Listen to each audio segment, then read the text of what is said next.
Chers amis Sparkiens et Sparkiennes, bienvenue, bonjour. Aujourd'hui, j'ai le privilège d'être avec mon ami, le pasteur José Neves, qui vient spécialement de Reims. Bonjour à tous. On est heureux de t'avoir donc sur ce Spark Bible un peu spécial. Donc il va nous partager ce que le Seigneur a mis sur son cœur. Moi je file tout de suite, je vais vous laisser. Soyez bénis, prenez soin de vous et je vous dis à très bientôt. Dans cette vidéo, vous apprendrez comment vous rendre libre en Christ. Bonjour les amis. En France, on aime bien être libre. On a coupé la tête des rois, pour être libre, on a fait des choses un peu particulières. Mais ce n'est pas de cette liberté-là que je vais vous parler. On va prendre tout de suite la Bible et on va vraiment parler de la liberté qui nous intéresse, cette liberté en Christ. Jean 8, 36. Si donc le Fils vous affranchit, il vous vous serez réellement libre ou il vous rendra réellement libre. Et en fait, pourquoi j'ai voulu aborder ce thème? Parce que c'est vraiment un verset phare qui a éclairé ma vie. Je vais vous donner un petit bout de mon témoignage pour pouvoir rentrer vraiment dans le thème.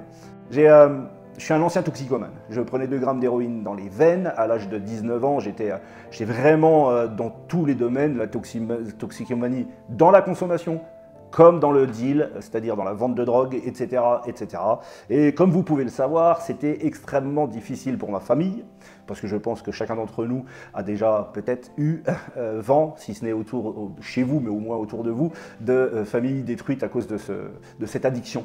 Mais il y a quelque chose qui est clair, c'est que j'étais emprisonné, enchaîné par un produit qui a amené bien des malheurs dans ma propre vie avant de parler des autres, et dans mon entourage familialement, etc. Un jour, j'ai rencontré Christ. Le jour où j'ai été libéré de la drogue, c'est un jour où le Seigneur a fait un miracle puissant. On a prié pour moi, j'ai été libéré de l'héroïne instantanément.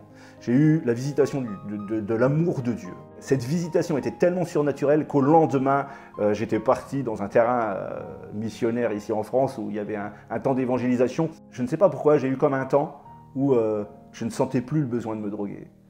Mais du jour au lendemain, sans aucun artifice, pas de méthadone, pas de médecine, rien, c'est le Saint-Esprit qui m'a guéri. Mais j'ai été libéré de cette drogue, mais je n'étais pas réellement libéré de tout. Parce que Jésus-Christ nous a franchis pas seulement de nos addictions ou de nos problèmes charnels, il nous a franchis aussi de tout ce qui nous tient et qui est beaucoup plus addictif que toute drogue qu'on puisse connaître. C'est le péché, en fait.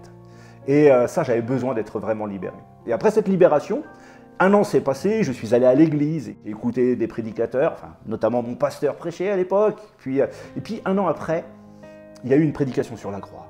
Et là c'est comme si je me sentais sale devant Dieu, et c'est comme si ce sentiment d'être emprisonné revenait. Comme si j'étais encore enchaîné. Et je ne comprenais pas, parce que Dieu m'avait libéré d'une addiction, mais je n'étais pas encore sauvé. Je n'avais pas encore donné ma vie à Dieu. Je n'avais pas compris que j'étais pécheur. Et tout d'un coup, je me sens sale devant Dieu, comme emprisonné, comme séparé de l'amour de Dieu. Je tombe sur mes genoux ce dimanche matin-là, voilà, pour tout vous dire, je me mets à pleurer, je n'entends même plus la prêche qui se fait, etc. Et voici que tout d'un coup, l'amour de Dieu qui revient de la même manière que le jour de ma libération de la drogue. Mais là, je sentais. Je dis, Seigneur, pardonne-moi, prends ma vie. Et voilà, fais ce que tu veux de ma vie, je te demande pardon. Je comprends que je ne peux rien. Et tout d'un coup, je comprends le message de la croix, le cadeau que Jésus m'a fait. Et je l'accepte avec pour être sincère avec vous, j'avais presque honte, tellement je me sentais sale devant Dieu. Mais j'ai senti cet amour de Dieu me remplir. Et ce jour-là, je sais que Dieu m'a sauvé pour l'éternité. Donc, être affranchi, c'est pour la liberté, mais la liberté de ne plus pécher. La liberté d'aimer Dieu, la liberté de venir à Dieu. Et tout d'un coup, j'ai compris que, oui, donc s'il m'a réellement affranchi, mais il m'a affranchi de quoi? Pas seulement... Alors du coup, voilà, je suis sauvé, et puis non, il m'a affranchi aussi pour que je puisse être libre maintenant, libre de vivre une vie de disciple, une vie où je fais mes propres choix, où je vais pouvoir aimer Dieu de tout mon cœur, commencer à marcher d'une façon qui est la mienne, pas parfaite, qui est comme n'importe quel enfant de Dieu que vous êtes. Et si vous ne l'êtes pas, je vous invite à faire cette expérience, allez chercher l'amour de Dieu parce qu'il vous libère. J'ai été libéré, par exemple, d'un esprit de fête. Parce que quand je me défonçais, on va dire les choses comme ça, quand je me droguais, j'aimais aller en boîte, j'avais beaucoup d'argent. Alors, c'était pas de l'argent très propre, mais j'avais beaucoup d'argent. Et j'aimais faire la fête. Et il s'est passé une chose, tout d'un coup je me suis senti sale au milieu de toute cette ambiance. Alors, je ne suis pas en train de vous dire qu'il faut se couper de tout. Je suis simplement en train de vous dire que maintenant j'avais le choix. Et je comprenais ou de plaire à Dieu ou de ne pas plaire à Dieu. Et il y avait cette petite voix à l'intérieur. J'ai su et j'ai appris à équilibrer ma vie. Dieu m'a rendu libre. Aujourd'hui, cette façon de vivre, elle est derrière moi. Mais le fait d'être libéré, je vis une fête constante au fond de moi. C'est une joie constante avec Dieu. C'est des moments extraordinaires. La véritable liberté se trouve vraiment quand on n'est plus esclave du péché. Lorsqu'on met sa foi en Jésus, on ne laisse pas le péché être celui qui domine. Peut-être une fois ou l'autre, on peut faire de mauvaises choses et on est tous des hommes, mais on marche de progrès en progrès. Et Dieu nous aide à vivre de mieux en mieux dans cette liberté. J'ai envie de vous dire, être affranchi pour la liberté, eh bien, c'est pas si simple que ça que de vivre dans la liberté, puisqu'on est responsable de nos propres choix maintenant. On ne peut plus dire, c'est le péché qui t'impacte, puisque Christ nous en a libérés. Donc du coup, nous avons la responsabilité de gérer notre liberté. Si réellement on est libre, je peux faire tout ce que je veux, sans que personne ait à commander ma vie. Sauf une personne, c'est notre Seigneur là-haut. Avant, je blessais tout le monde sur mon passage. Aujourd'hui, ça c'est fini. Je ne fais pas ce que je veux à ma guise. J'aime mon prochain, chose qui n'était pas si simple que ça. Et Dieu nous aide à aimer notre prochain. J'ai une femme que j'aime. Ça aurait été impossible avant. Je suis libre de ne pas pécher contre elle. Je pense que vous comprenez tous ce que je veux dire. Dans mes codes d'avance, ça n'aurait pas été possible. La vraie liberté consiste à être affranchi de beaucoup de choses, de la peur. Par exemple, pour certains, de la crainte. La vraie liberté nous libère de la culpabilité. Si la culpabilité me ramène à la repentance, alors là, oui, ok, la culpabilité a joué son rôle dans ma conscience. Mais si cette culpabilité demeure après la repentance, alors c'est l'ennemi qui nous accuse, c'est l'ennemi qui nous arrête. Je suis libre de ne plus entendre la culpabilité alors que Dieu m'a pardonné. Je ne vais pas être coupable toute ma vie. Dieu m'a libéré. Et quelqu'un qui est libéré dans la joie de vivre. Je suis libéré de quoi encore? Des inquiétudes de tous les jours. Je suis libéré des amertumes, je suis libéré de... Vous savez quoi? On est même libéré de la mort.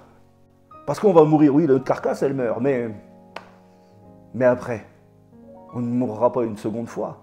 Au contraire, on va vivre pour l'éternité dans la félicité avec Dieu. Donc, si Jésus-Christ t'a affranchi, tu as toutes ces promesses qui sont pour toi et pour moi. 1 Jean 4, 18 dit ceci. La crainte n'est pas dans l'amour, mais l'amour parfait bannit la crainte, car la crainte suppose un châtiment, et celui qui craint n'est pas parfait dans l'amour. L'aboutissement de la liberté en Christ, c'est l'amour de Dieu, et l'amour qui habite nos cœurs aujourd'hui. Alors que le Seigneur vous bénisse richement, que le Seigneur vous accompagne, parce que je crois que son action, c'est que le Seigneur n'est pas quelqu'un qui veut imposer son amour. Laisse Dieu t'aimer, laisse Dieu faire, laisse ton Père faire. N'oublie pas qu'il a donné son Fils. Je veux jamais l'oublier, ça. Il a donné son Fils pour moi, un pauvre gars qui ne méritait pas grand-chose, et même quasiment rien, afin que je sois réellement libre. Mais ça, cette promesse, elle est pour tout le monde. Ça, c'est merveilleux. C'est cette liberté de ne plus être attaché à des principes qui nous retiennent. Je voudrais faire cette prière vraiment simplement, mais merci, mon Père, pour la liberté que tu m'as donnée. Merci, mon Père, je parle du Père Céleste, hein, je parle de notre Dieu. Merci au Seigneur d'avoir pardonné nos péchés. Merci au Seigneur de nous avoir rendus libres, de pouvoir vivre une vie de chrétien sans des « il faut » ou « il faut pas », mais en étant convaincu qu'à chaque fois que je vais dans le bon sens, je plais au cœur de Dieu, et à chaque fois que je vais dans le mauvais sens, alors malheureusement, je blesse le cœur de mon Père. Je suis libre, mais je veux que cette liberté puisse être une liberté qui m'emmène plus profondément dans son amour. Et Seigneur, dans ta grâce, aide-nous à ne pas te blesser.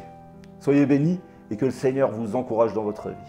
On va prier courtement. Merci Seigneur. Merci parce que si tu nous as affranchis, oui c'est vrai, c'est pour notre liberté.